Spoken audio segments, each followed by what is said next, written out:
There seems to be an innate human desire to believe in the notion of being true to oneself, to one's beliefs, one's thoughts, one's convictions, and one's feelings. And I, for one, believe it is important to be true to yourself, although that can be a little hard sometimes when you don't exactly know who that is. And there sits the task of discovering yourself. Often our true selves lie deep within us, buried by the lies we tell ourselves, or by the prejudices of others. The hardest thing is to remove all this debris and reveal the light shining within, no matter how faint it may be after so long. So the light can grow in brightness and we can grow in strength. As we become more comfortable with ourselves, as we learn to accept who we are. In some cases we may have to create some aspects of ourselves by the premise that we can be whoever we want to be, but the dominance of our innate nature will always drive us the most. I think it is important to accept ourselves and even to learn to love ourselves, because at the end of the day we can only count on us. As humans we shall always fall short and disappoint each other. We will fail each other again and again and again.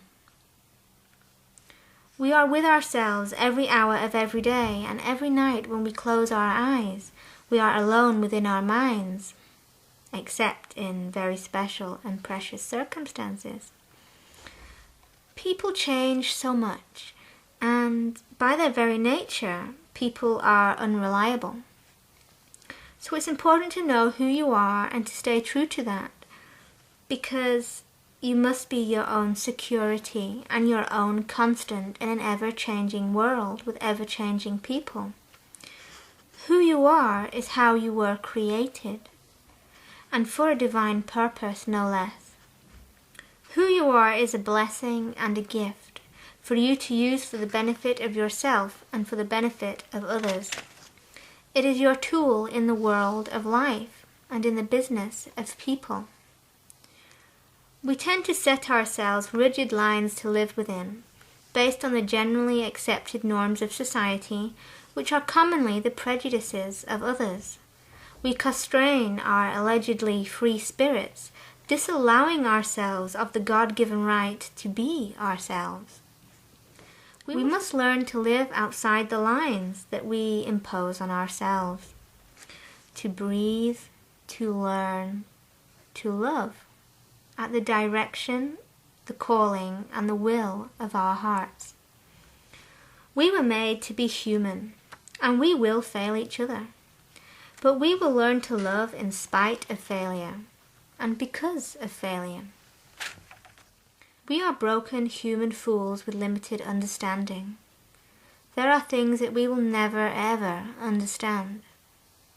And there are answers to questions that are sought but are never found in this great search for discovering, for accepting, and for loving who we are.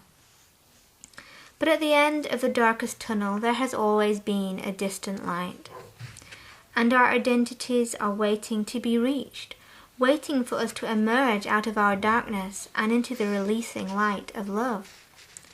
Sometimes we are afraid of who we are, and it takes courage to confront that and to overcome the fear. But fear exists to smoulder the burning embers within. So one must be courageous and be brave, no matter what others may feel, and go shine our light, encouraging each other to do the same.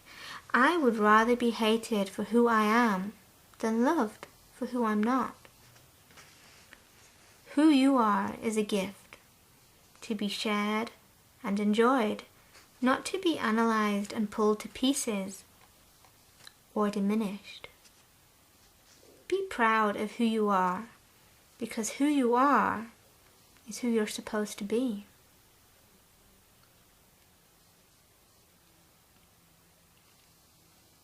Thanks for watching. Bye bye for now.